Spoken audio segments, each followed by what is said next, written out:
Islamic banking assets in Kazakhstan is expected to reach 3 to 5% of total banking assets, and the AIFC will play a significant role in reaching this achievement. To join the AIFC...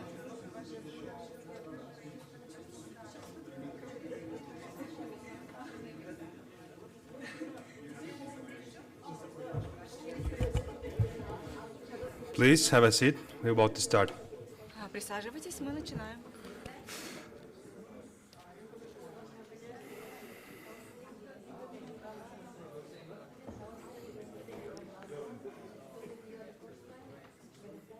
Excellencies, distinguished guests, ladies and gentlemen, I hope all enjoyed the lunchtime.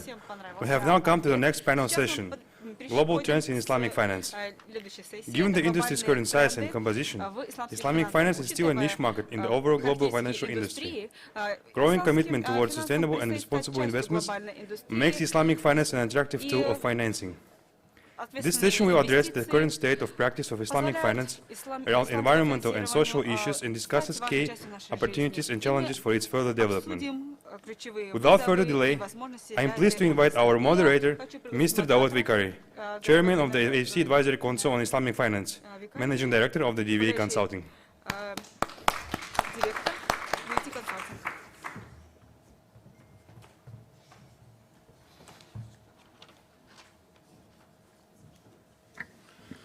Get the technology. Well, thank you for coming back after lunch. Assalamu alaikum.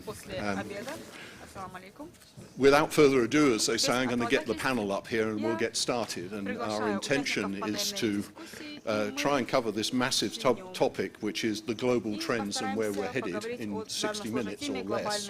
And also try and live up to the expectations that were the high standards set by our Sharia colleagues earlier today. So let's ask Professor Rifat to join us. He needs no introduction, but he's one of the people that I look up to as somebody who's created some of the most significant institutions in the development of Islamic finance. He was the first Secretary General of AIFC. He was also the first Secretary General of the IFSB, and his resume doesn't stop there, so I'm not going to dwell on it too long because he'll get embarrassed and we'll just start waffling about history. We want to look forward. Let me also ask Dr. Huria Al-Islami, who's joining us. She's also a member of our advisory council, and she works on the Hajj Pilgrims Fund Management Agency in Indonesia. Next is Abdulila Balatik, a dear friend who is Secretary General at Sibafi. We're all friends. We've known each other years. And who's next? Yerlan, who's just arrived, hot from chairing a mission on food security, which I hope you're going to share a little bit with us as we go along. And where's Linar?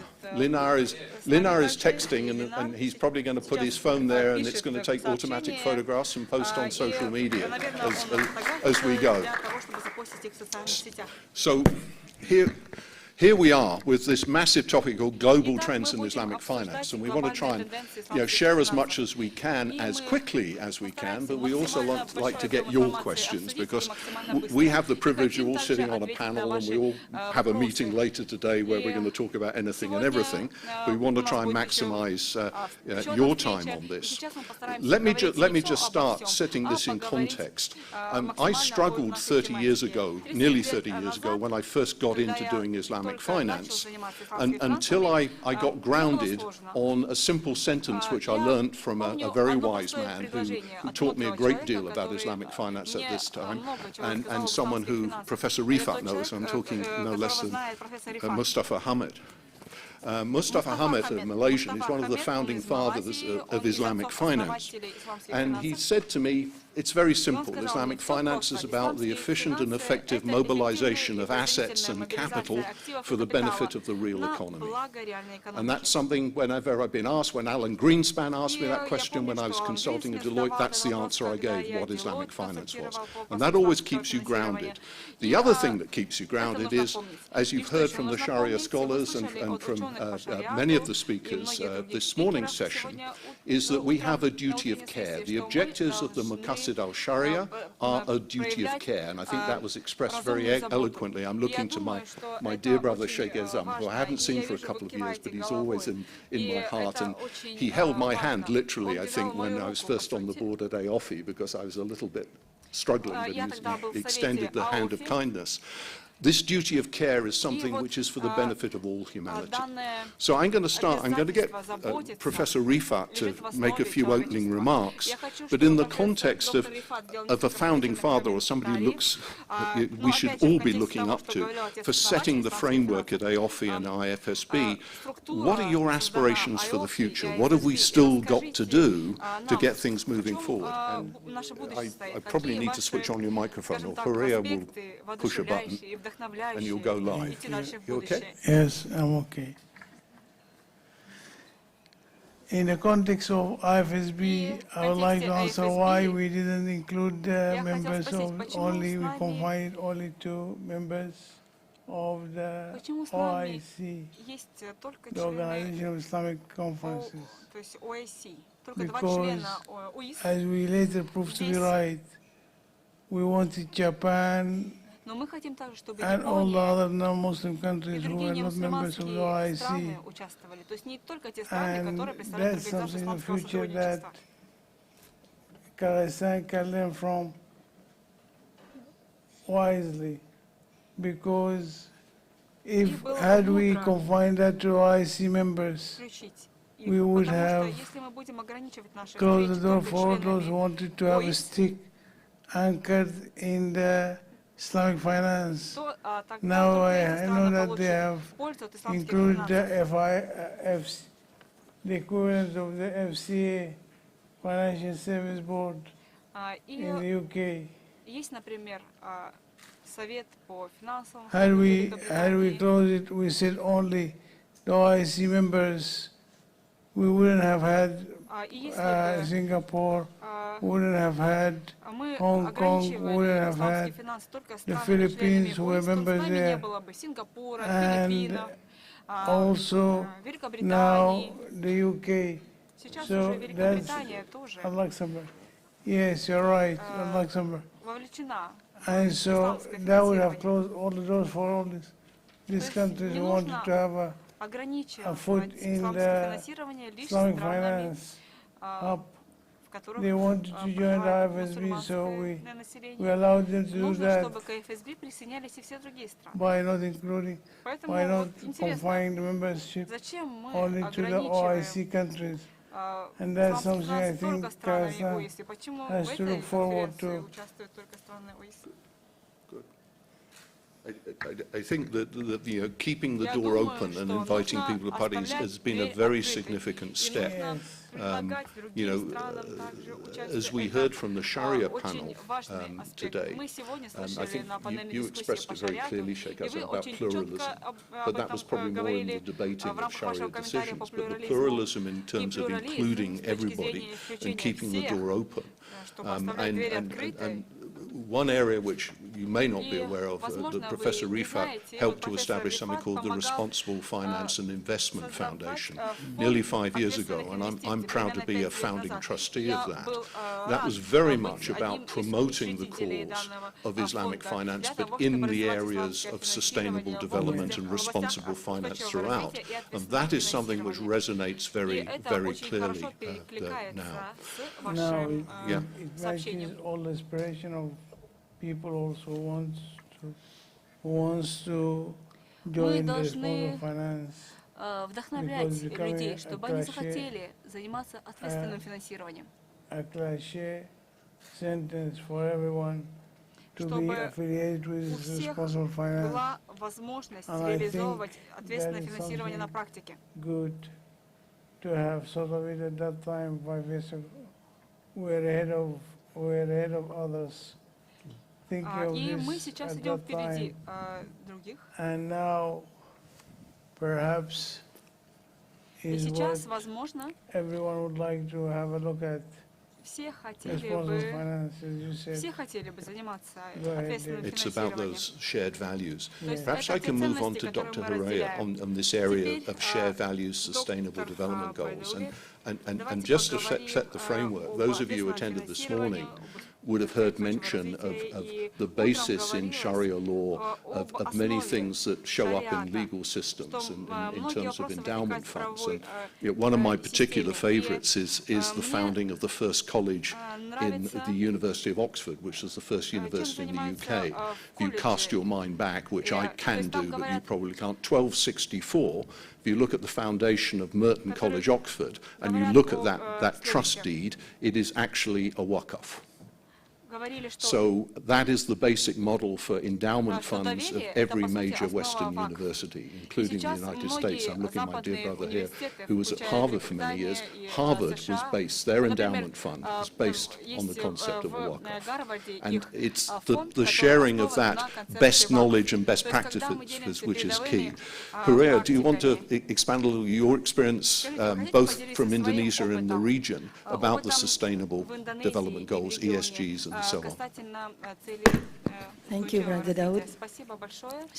Assalamualaikum warahmatullahi wabarakatuh.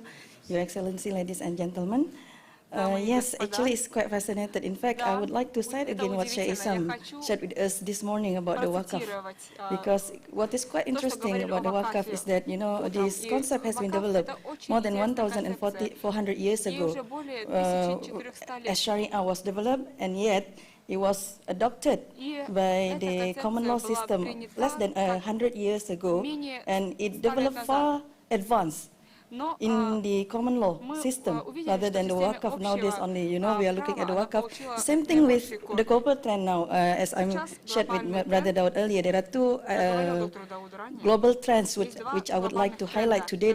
The first one is about the ESG, SRI, the environmental and socially responsible investing, as well as governance and the socially responsible investment, where people nowadays, especially in Malaysia, they have adopted the standard, they've made it policy that every bank, every financial institution, they have to incorporate in their activities this aspect of social responsibility, not for the CSR purposes, but to ensure that the financing in long term will be sustainable.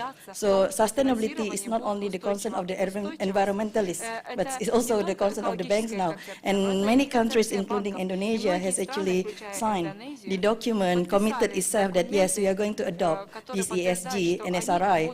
Although unlike in Malaysia, in Indonesia, they have not done much about that internally among the banking institution.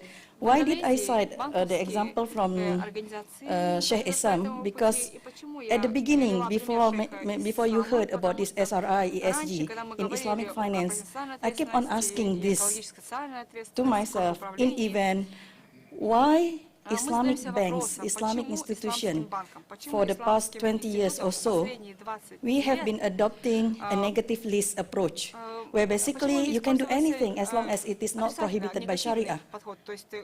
For me, this is not the best approach, because in Islam we have what we call maqasid Sharia.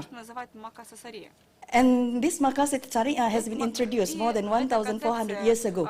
This idea of ESG, SRI, it has nothing more, it is nothing more or less than maqasid Sharia. In fact, I would actually vouch that maqasid Sharia, the idea of you must protect life, you must protect the intellectual, you must protect the nasab and all this, is more comprehensive and more focused, that if institutions, including financial institutions, will adopt this when they want to give their financing, when they want to undertake activities, for sure, whatever they do will be sustainable, inshallah. So that's the first. The second, about this fintech, the disruption, as most the regulators would like to call it. Well, I haven't seen the Islamic finance before the word itself was coined. I remember we actually had started Islamic finance in 1980s. Before, we don't really have the word Islamic finance at that time. The term was not really developed, but we have started this in Malaysia. You know, in order for Islamic finance to flourish, what has been done in the past is that we encourage innovation. We actually adopt it. We actually take advantage of it. So now there is fintech. Many people would like to call it as disruption. Why? Because basically it is not in line with most of the regulation that we have in place. But why call it as disruption? Because this is something that we cannot stop. It will happen. The millennials especially, we talk about, well, people of our generation, my generation included, we have this skeptical idea, oh, is it safe, it is not safe, but most of millennials, they just jump into it, they just use it, and the more people use it, the more actually, the more difficult it is for the government or for the regulator to stop it. So we should embrace it rather than avoid it. And this is, why did I say this? Because, for example, in Indonesia, when the central bank made the decision that, okay, we are not going to allow the use of cryptocurrency, whereas on the other hand, the FSA actually issued the regulation regulating fintech. Not only these two are contradicting each other, but more importantly, the prohibition from the central bank has killed the business. So many companies that have started developing cryptocurrency, they stop it altogether, but it does not stop people from using cryptocurrency. So it is worse now because either they use it illegally, or they just, you know, like, or Indonesia could become, I hope not, but it could become one of the countries that will be backward, you know, will be actually excluded from the global trend because everybody is using it. I do not know, you know, like next year, Facebook will introduce Libra. So what I mean is, it will happen. And the millennial that we think that not using much of the finance now, so we may have the tendency to ignore them, they will be the majority. That is not something that we can stop. So more like it or not, these are the people that you would like to embrace, that you would like to make sure that what they do are well regulated, rather than you ignore it, you are saying, no, you cannot use it, because they'll use it nonetheless. So these are the trends now, brother. ESG, SRI, which basically has the root back more than 1,400 years ago from Maqasid Syariah. And the disruption, they call it, but the fintech, which basically is allowed according to Sharia, but there are Sharia scholars who can give better fatwa, but as long as they don't actually use for the purpose of gharar, gambling, maisir and all the sort, otherwise they are actually just a technology, use of technology for finance activities, they should be halal until proven otherwise, and we should embrace them, we should regulate them rather than prohibiting them. Rhea, thanks very much. I'm going to move on to Abdulila. And you'll probably tell us how many members you have, but you're representing a lot of financial institutions. To what extent in this context are they prepared or ready to sort of accept the brave new world of digital and the fact that their young customer base, and I think there was a UNDP or UNPRI report 2 or 3 years ago, which I'm sure you're familiar with, which indicated that millennials plus Gen X and Y, I'm not going to do a show of hands to show which generation are in, I just put my hand up and say dinosaur, but 90% of them said they wouldn't want to invest in anything that wasn't SDG compliant or wouldn't want to work for a company. How are your members responding to these challenges, or is it business as usual, let's look at the quarterly returns? Okay, thank you, Brother Dawood. First of all, we'd like to thank AIFC for inviting us to this forum and discussions. I think, and it's not business as usual as we may be thinking. So I will just first, I mean, as you know, for the audience, SIBAFI is the representative of Islamic financial institutions globally. We have over 130 Islamic banks from 34 jurisdictions. We do an annual survey of the Islamic banks to ask about various issues and how they see the economy, how they see the business opportunities, how they see the risks. And we had, for this year, we just released our report just a few days ago, which 106 CEOs of Islamic banks from 33 countries participated. So in general, what we can say, talking really from a high-level perspective first. From a high-level perspective, it seems there is even with these disruptions and the new things, Islamic Bank seems to be more optimistic even this year compared to last year. Perhaps this is due to some geopolitical uncertainties that were more, and then we start having a little bit clearer picture on that. Some areas of concern and importance or interest of the Islamic banks recently is that we see them looking more at how they can bring value to the customers. So I think this is very important, and this is related to some of the points that we discussed here. On the financial technologies, I think it's not a question of disruption, just like not they don't want to embrace it or no. When we started discussing with the Islamic banks a few years ago, 2-3 years ago, about fintech financial technologies, many of them were a little bit reluctant. They did not see how does this affect the banks and so on. And actually was kind of the same reaction as the conventional banks. They did not see this as a real threat or an opportunity. But after a few years now, I think now they see it as a serious matter, not only from business perspective. We have various perspectives that can be seen. First of all, we can say how they can facilitate the customer and provide better service to the customer, but also on the back office side. I mean, you have all the big data mining, artificial intelligence that can use the information for the benefits of the customer. But in the same sense, and one of the top risks that were highlighted this year by the Islamic Bank is the cybersecurity risk and IT risk, because it has opportunities, but also have some other downside which they need to take care of. So I mean, this in general on the financial technology side. On the debate, as mentioned by Sharia objectives and so on, which has been going on for a few years already in the Islamic finance context, with the emergence of this sustainability, environment, social and governance, etc., and triple P bottom line, as we call it, we have actually included one specific section this year about this, about sustainable development goals, you know, the 17 goals by the United Nations. And the fourth warming thing is that we see Islamic Bank, they see these goals as very high in their agenda for the next 12 months. On the other hand, we did even on some research, and we see, based on perception of the Islamic banks, they see a high or a strong correlation between Sharia objectives and sustainable development goals. So there are, of course, differences based on regions, and this is, I think, understandable because of the interest of some, is it Central Asia or Southeast Asia, GCC, and Africa, and so on. So depending on the goals they target to be interested in developing, the common one is on the economic development, which is important for all the banks. This is something very important.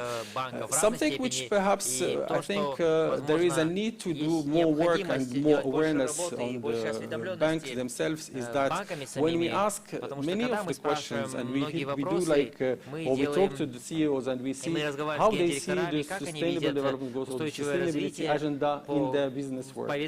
So the question, the answers that we often get is that they see it more as a SRI, as you mentioned, or like more philanthropic activities, charity work, and so on.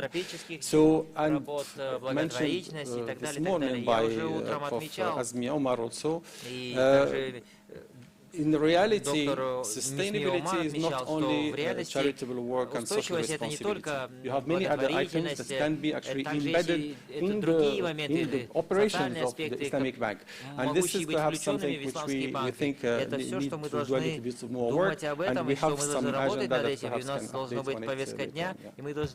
Excellent. I'm sure we're going to get some more questions on that, and I'm going to flag to the audience, be ready with some questions, because it won't be long long now. But just to sort of morph between you and passing on to Yerlan, and Yerlan, you're now Director General of the Islamic Organization for Food Security in Kazakhstan. And I want to sort of segue into this, the angle of food security and crop security and nutritional value.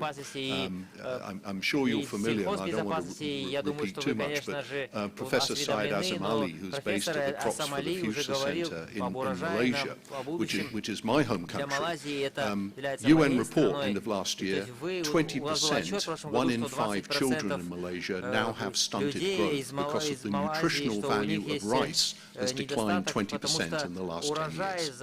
And that's a staple crop. So children born in Malaysia, which is a developing country and a paragon of virtue for many developing countries for what is achieved, 1 in 5 children will not live as long as their parents now. And that has really focused the attention of the government on sustainable crops for the future and changing the focus from the 4 main sources of protein in the world, which are wheat, rice, soya, and probably corn. I think it's maize is the other one. Rice is probably in there. What role does Islamic finance play in supporting this? Because we have clearly some serious and urgent issues which we're going to address. And I think I'll probably throw this out because Abdulillah may come back on this. But in terms of the sustainability and the reaction in Malaysia, which the banks there, institutional investors, and 4 institutional investors in Malaysia own 60% of the financial services sector.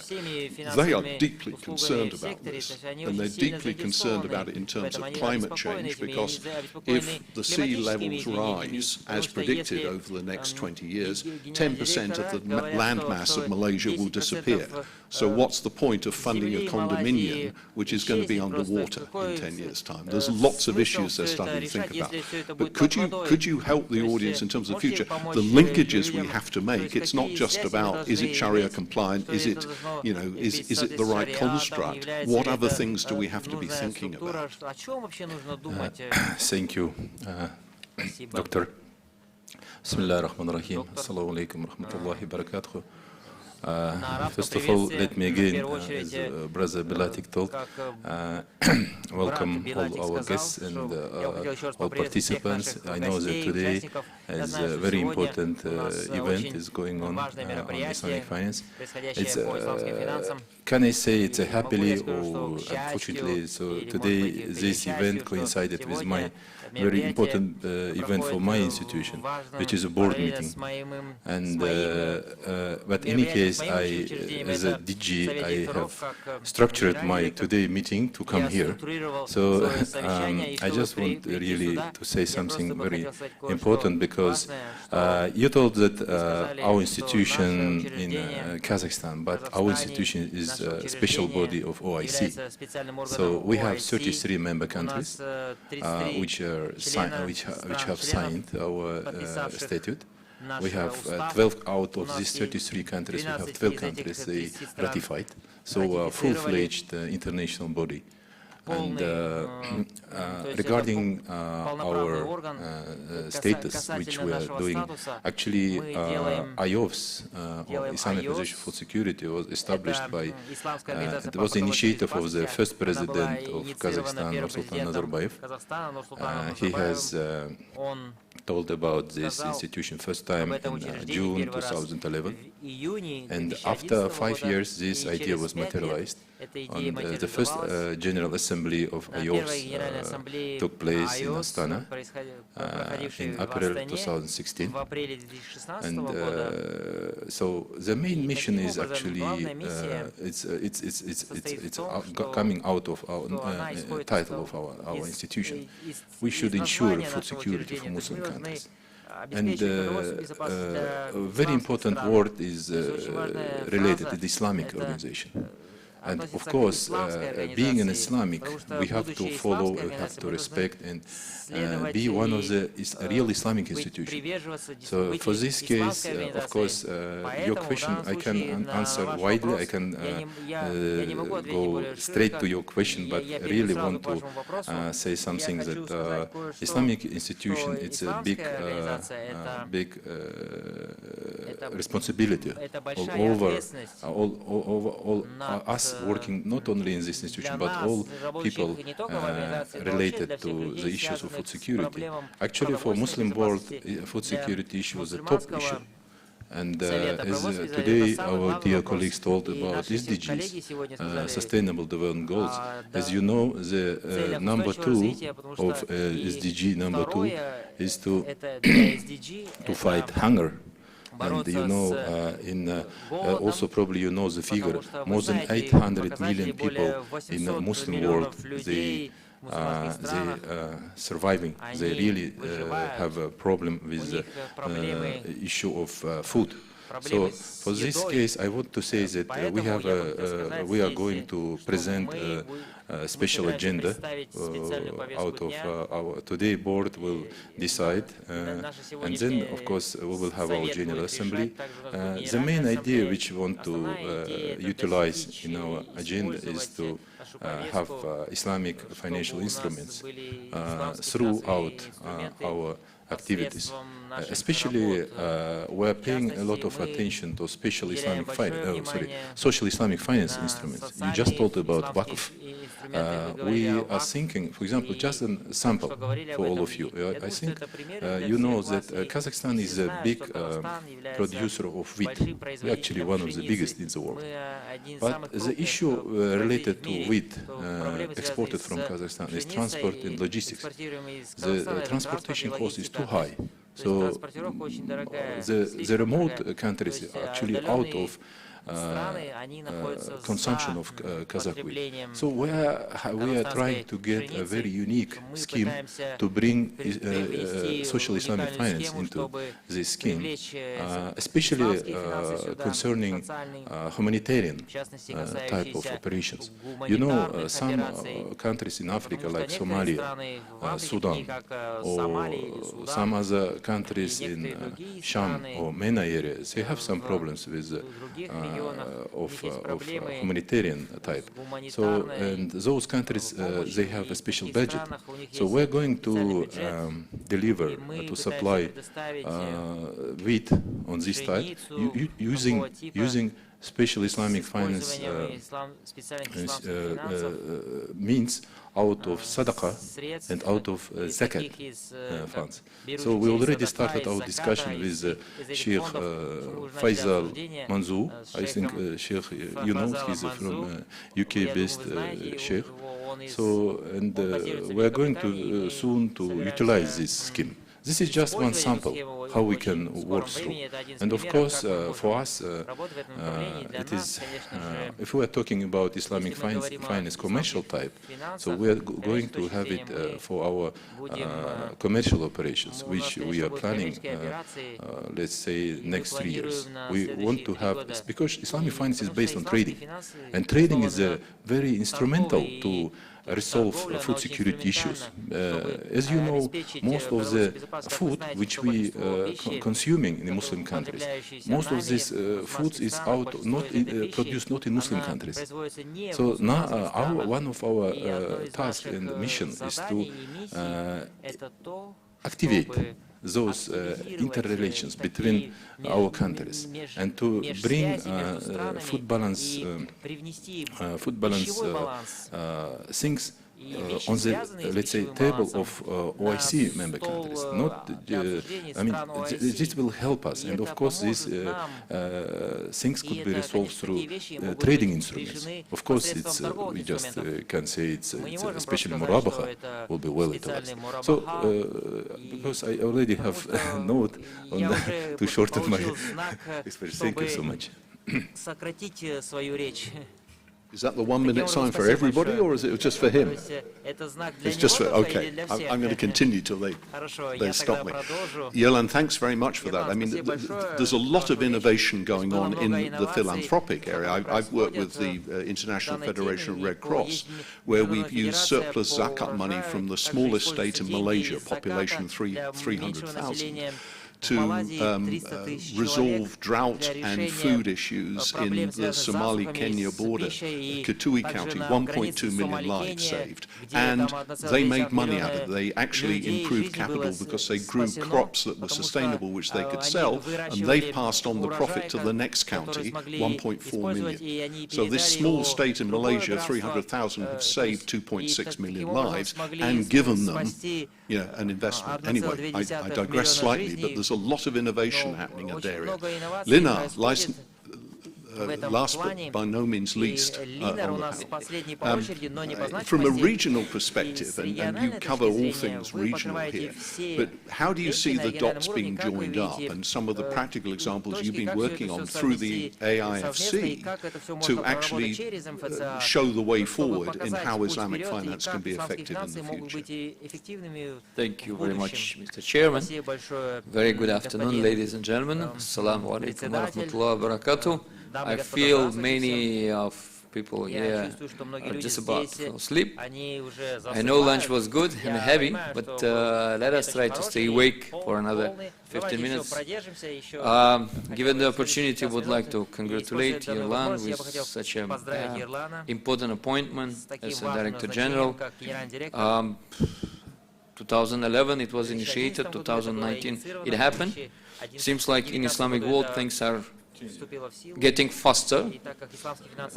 If only 8 years took us to arrive to this level, so I hope and I understand it's always difficult to be the first one, but I think all of us, we want to wish all the best and practical results from this organization, because it is really, I think when it comes to the food security, just to continue,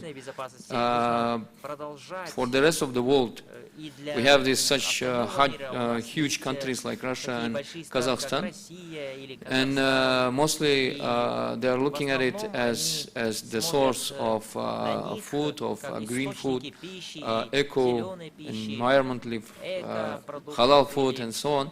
So a lot of resources that have to be utilized, and definitely without Islamic financial instruments, it will never happen the way we want it to be, especially when it comes to the halal development. Now, I think it's really an honor, privilege to be in AIFC, which from an idea turned into the reality, and all of us are enjoying the infrastructure that has been developed. And I think nobody could dream a few years back that in the center of Astana, Kazakhstan, Nur Sultan, there will be such a lovely center with really best facilities. And definitely the challenge now is how to use these facilities in the best manner. And I think for us, mostly being Muslims, it is important that there is a great room for Islamic finance development. We have Islamic finance and business hub. We have Sharia boards, all the infrastructure is here.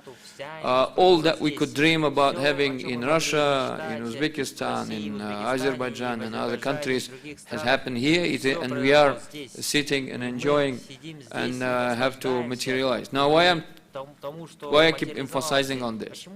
I think it's always a challenge once you set it up, not to be just a simple business center to accommodate all type of businesses, but rather to be a driver, and important to understand that to be a regional driver.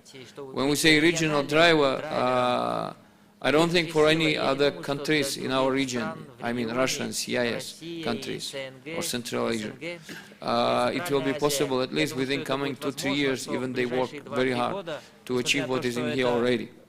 So basics are done, right? So the challenge now is how do we fulfill our obligations. Now, Mr. Chairman, Dawood and myself, and the rest of us, except Yelan, we are sitting in Advisory Council on Islamic Finance. And it's already second year, and in another 6 months, and it's going to be over. So always a question when you walk ahead, what did you leave behind? So I think from a regulatory perspective and everything, we have done our job, but now the business development becomes subject number one. And how to make sure that Astana International Financial Center will be really a hub for Islamic finance in the region. So the thing that we were looking at is, from application point of view, how to make sure that we combine few things, like sustainability, sukuk or green finance in or Islamic financing in its best manner that's accepted not only by Muslims but other investors as well, and area that will open a new sector for not only Kazakhstan economy, but it's also a global trend in solar power. So this year we registered a company called KazPV. It's an international consortium of Russian, French and Chinese companies, and we are about to finish our deal in terms of getting the majority assets of the whole supply chain from the mining till the solar panels. And that is something which definitely, in our view, will require, or will be the best case, to use Islamic financial instrument, particularly sukuk, green sukuk, so-called, right? So, and the initiative of AIFC to establish a center of green finance center was also very much supported by us. And just an hour ago we signed an agreement, MOU, basically to use this platform to issue sukuk for 300 megawatts of solar power stations that we will be developing in the Republic of Kazakhstan. Now, I think it is very important that we start giving to the market signals that AIFC has got all the means and facilities to provide the best services for any companies that are willing to enter into this market. Now, somehow, we got this problem. Everybody is trying to come up with their own will, even though it has been done many years ago. Russia has got a great habit of Russianizing and trying to come up with something entirely identical only to Russia, but and Uzbekistan is also trying to be another Islamic financial center, and anybody you take wants to be the center, but at the end of the day, I think it's always a question whether, you know, you can be talking about Islamic finance endless, but most of the people will question, so Islamic finance, okay, good, we know everything about it. We have attended hundreds of conferences. We know each other every time we meet. We have lovely coffee and tea, right? But where this Islamic finance has been applied? What are the great achievements that we have got so far? So I think that's why it's important for us to make sure that AIFC really becomes a platform. Like I think 1.5 years back, when we were just having our first board meeting, we were talking about these things, and it is possible to make it true now. So I think what we have regulatory framework, we have all the necessary infrastructure, we have pool of great investors around, which are coming and looking for great projects, and it is important that we start really working in detail on this project and trying to materialize it here. Now, I've been so-called a promoter of Islamic finance in Russia for last 16, 17 years. But as I said, regardless how much you say halwa, it doesn't become sweeter in your mouth, right? Unless you go and take it and eat it. So the biggest challenge will be that one. And I think, I know I'm running out of my time, but still want to say that just give me 1 more minute plus.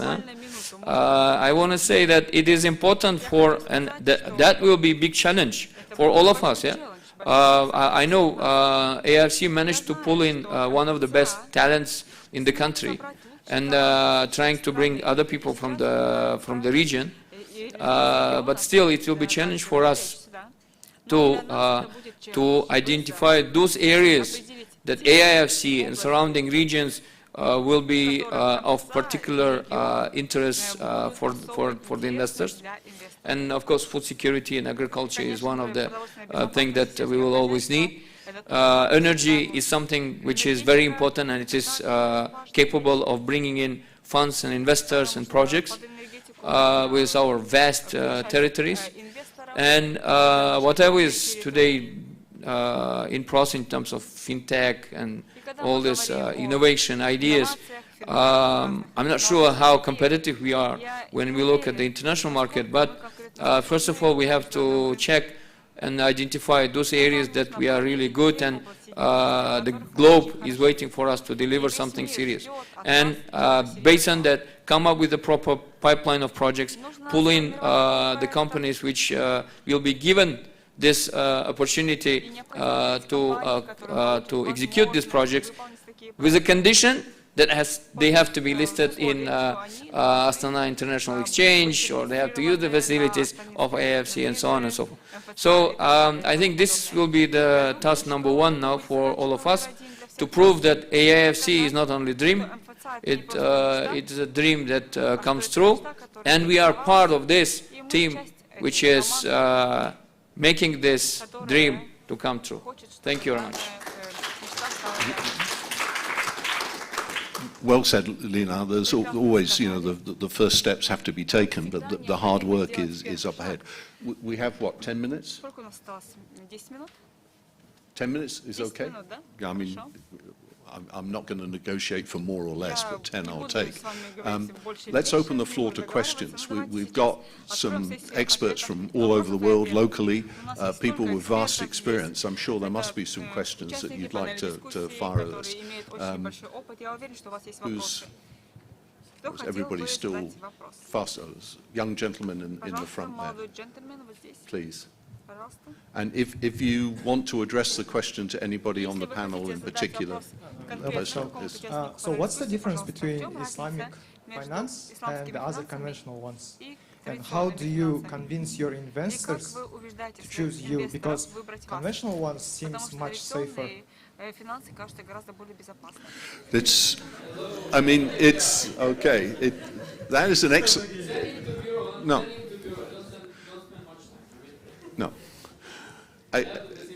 It's actually a good question, but in effect, it's really a description of how we get the value proposition across very clearly. What is the difference? It's not just about explaining we don't charge interest. We actually do profit. It's actually implicit, and maybe I can answer this and you can chip it. It's actually getting the message across that we identify with the values of the Maqasid al-Sharia. We identify with sustainability, human development, intellect, protection of property, all of these things in the SDGs, and that it's always been there in Islamic finance.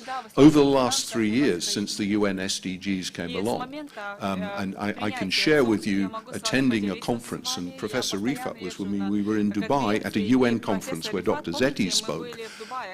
And this is in a Muslim country, and it had political leaders, environmental leaders, banking leaders. The vast majority of the 1,000 people in that room, and many of them were Muslim, did not understand what Islamic finance was about.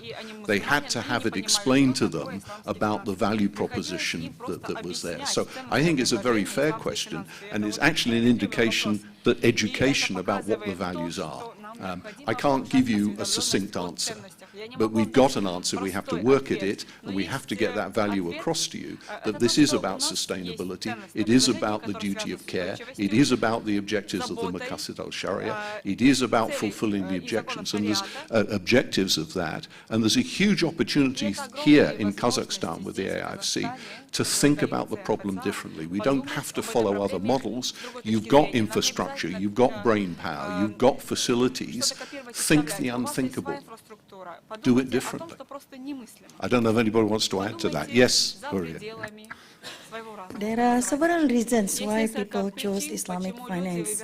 And I really like your question because you see, for some people it's no-brainer. For example, the institution where I'm in, it's our mandate because we manage the money from the pilgrims. So for us, we have no choice. We can only invest in Sharia-compliant product or investment. And for some others, it's a matter of religion because, you know, being a Muslim, they actually choose Sharia-compliant product as opposed to conventional because of the religion conviction. And for some others, it could be the reason of social responsibility, as Daud has mentioned. Maybe if I may just share a little bit, slightly outside the topic, but just as a matter of analogy. You see, when you eat halal chicken and non-halal chicken, as long as they cook the same, they taste the same. That's why many people cannot differentiate between Islamic finance and conventional finance because they taste the same basically. But then, you know, you'll be surprised to know. I take, for example, let me give an example, Japan. The majority of the people in Japan, they are non-Muslim. There is no religious requirement that they have to eat halal food, but they have done their research and they found the chicken slaughtered in halal way are healthier. Then they're much healthier. So you'll be surprised to know Japan is one of the countries that has actually adopted halal certification, and they borrowed it from Malaysia, although there is no such requirement for them. It's just that because they found it healthier. So you see, the Islamic finance, we've been a very responsible finance. When I talk about negative list, for example, when we give financing, we actually ask you a question. What is the purpose of the money? How are you going to use the money for? Is it going to, produce firearms? In which case, sorry, we are not going to help you because we don't want the firearms to be used to kill people. Are you going to produce alcohol? Sorry, we are not going to help you because in our belief, alcohol actually is not good for your brain. You know, like there are things that we consider in a way which make us more responsible. We are not only after the greed of making profit, but we are also protecting society. And you'll be surprised, and this is generally, but there are certain reasons why. I give an example, Singapore. When I was the group Sharia governance, the group head Sharia governance in CIMB, one of our fastest Islamic finance was in Singapore. You'll be surprised. Why? Because the majority are non-Muslim. And they don't like Islamic finance. But they like extra profit. So what happened in Singapore, it's dollar cents. What happened in Singapore, because they leverage on our product in Malaysia, the cost of funding for the Islamic finance product are much cheaper than the conventional one. So it's no-brainer. People are actually taking it. More than 90% of our customers in Singapore are non-Muslim. So there are certain areas where Islamic finance makes sense. Of course, at the end of the day, it's a matter of you choosing the balance, looking at the balance, you know, you weigh the two options. But eventually, if everyone will actually adopt the more socially responsible way of doing finance, inshallah, this world will be a better world.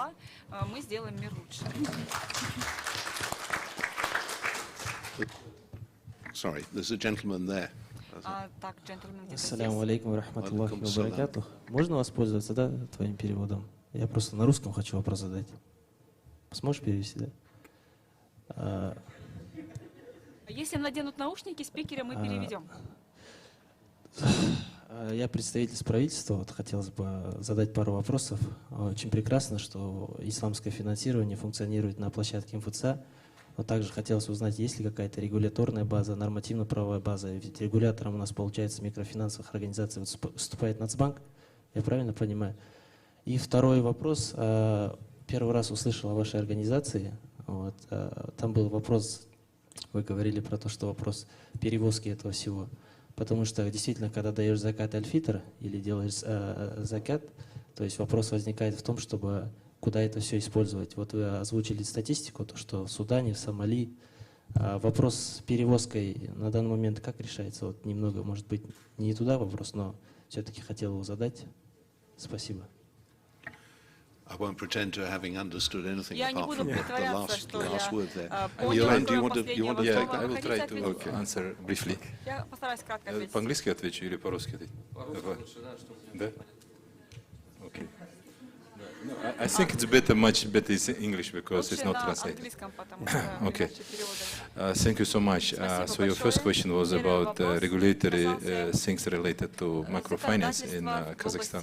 So actually, related microfinance in Kazakhstan so far is really the things which are out of regulation of central bank.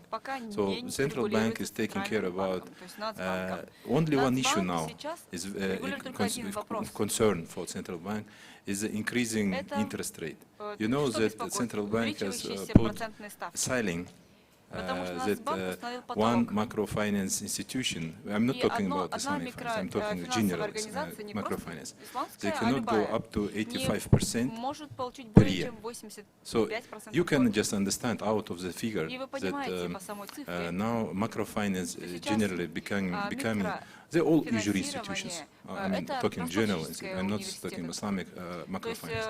So this institution, like, I mean, we're facing these things like online microfinance, for example. So this is a problem because they don't take care about social responsibility totally. So in this case, central bank, unfortunately, in Kazakhstan, is not an institution which is taking care about Islamic finance. I'm talking it openly, especially for many years. So I think that central bank will hopefully will change with a new chairman, which was actually appointed recently. But before we noted that many issues related to Islamic finance were out of interest totally. They were saying like, you guys, Islamic finance, do yourself. There is no need for too much for your regulation, and even our legislative basis is not fulfilled. It's still we have a lot of gaps, and for this case we have several things to recover and still to put on an agenda. This is things related to regulators. And about our institution, I think I will not take too much of time of my colleagues, but yes, our institution is new one, and AIFC is actually after a certain period was delaying with its launching due to different reasons. Now we are, as a new team, we started and we try to operationalize our mission, and in our agenda a lot of good things which you will hear, inshallah, very soon. And one of our direction, as I already told, is taking care about humanitarian needs. Because the food security is not only trading, it's not only making business, it's also food security. We should we should think about those countries which you just mentioned, and myself also. We know, again, I want to say that more than 800 million people in the world, they striving, they really facing a problem of hunger, and we should take care about them. And unfortunately, most of those people are living in Muslim countries. So for this case, social Islamic finance will bring a very good facilities, and inshallah, I think we will also inform you about this. It's just on this starting point, but as I told, we are working very seriously on this way. We trying to make it totally Sharia compliant. We will get a Sharia board on this case. We will bring philanthropists, we will bring charity fund to resolve the issue of transportation costs, just because it's humanitarian needs. For commercial needs, we cannot use it. This is another story. Thank you. I'm looking at the clock. We've got one more question. We got time for that? Or yes. We do? Okay, let's take one more. This will be the last question, sir. Thank you, sir. Sorry for my a little bit technical question. Actually, to my humble knowledge, and this is the question maybe to our doctors panel, Dr. Karim and Dr. Islami. So to my question, the operational expenses Islamic Finance Organization is taking to manage credit loan portfolio should be higher than in Western organizations of the same nature. So my technical question is quite simple, because I was running 25 years ago this research, how Islamic banks, well, and what they did to the moment to make this in nature project financing costs lower. Thank you very much. Thank you for the question. Well, actually, it depends on the policy of each country. Your question is your statement is absolutely right with respect to most countries, where most of the infrastructure for Islamic finance are not ready yet, and therefore, in order to facilitate Islamic finance, usually the cost of funding becomes higher. But in some other countries, take for example Malaysia, there are so many incentives, and AIFC is also offering incentives, where because of those incentives, many of the fees are not applicable. Taxes, tax return and all that, it makes the cost for any particular transaction or even the cost of funding is cheaper. So take for example, for Malaysia, the cost of funding for conventional and Islamic is equal because they want to have the level playing field. But because our counterpart, our group in Singapore leveraging on the business in Malaysia to offer the financing in Singapore, so their cost of funding becomes much lower. I think we need to wrap up there, but if I can just add to that, it was incentive, so your observation is absolutely right, that there's lots of layers of expense, but gradually as you build critical mass, and Malaysia is an example where effectively the incentives are no longer there. There's critical mass in the market, and actually what you're finding is the cost of Islamic funds are cheaper and the profitability is cheaper. But in the early days, you need to have a clear policy and incentives to avoid those additional costs. Let's bear in mind that conventional finance, which is finance everybody is familiar with here, is based on two premises. One is based on the premise of debt and interest, and effectively you get tax relief on interest. You do not get tax relief on your returns on equity investments. And Islamic finance is about equity investment. It's about profitability. The second thing, of course, and I'm not familiar with the legal system here in Kazakhstan, but I am familiar with English common law. Debt is something which the courts uphold, and usually the courts uphold debt on the basis of the creditor, not the debtor. So therefore you've got a tax incentive against you, and you've also got a legal system which is against you. What you need to do, of course, is to try and level the playing field across the board, and this is, I hope, something which the AIFC will do. It's an excellent question, excellent observation, and it's like, it is, I call it pushing an elephant upstairs. Until you get to the tipping point and you push him down on the other side, then we are going to have a struggle.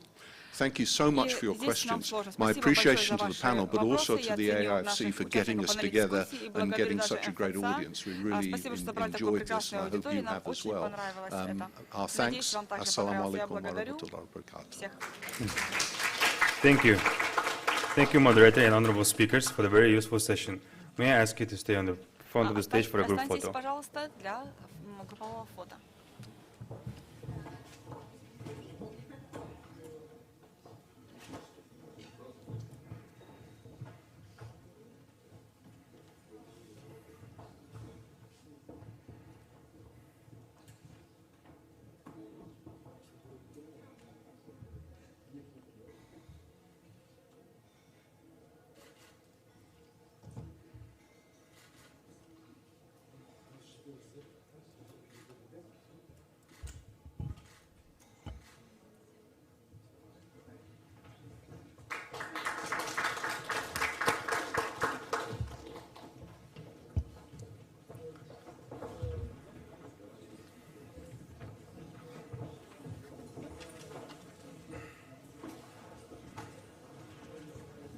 Ladies and gentlemen, we have now come to the end of our first day of the AIFC Islamic Finance Conference. I remind you to please attend the day 2 of the AIFC Islamic Finance Conference, where the Islamic Development Group entities and Tatarstan Investment Development Agency will share their expertise. It has been a wonderful day of knowledge sharing. We hope you are enjoying this experience when having the opportunity to gain priceless knowledge. and we are looking forward to see you tomorrow. Thank you once again. Enjoy the rest of the day in Nur Sultan.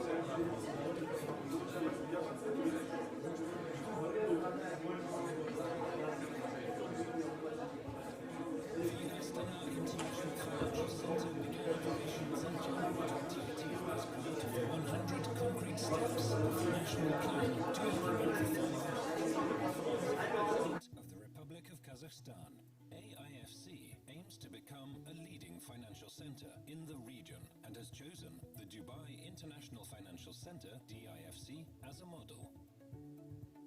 Islamic finance is one of the core pillars of the AIFC's activity. Why is the AIFC an attractive hub for Islamic investors and financial organizations? AIFC offers comfortable conditions and participants enjoy tax incentives and a simple registration process. The AIFC is governed by English common law. There is an independent court and arbitration center. Astana already has direct flights to many cities: Frankfurt, London, Vienna, Paris, Seoul, Bangkok, Beijing, Istanbul, Abu Dhabi,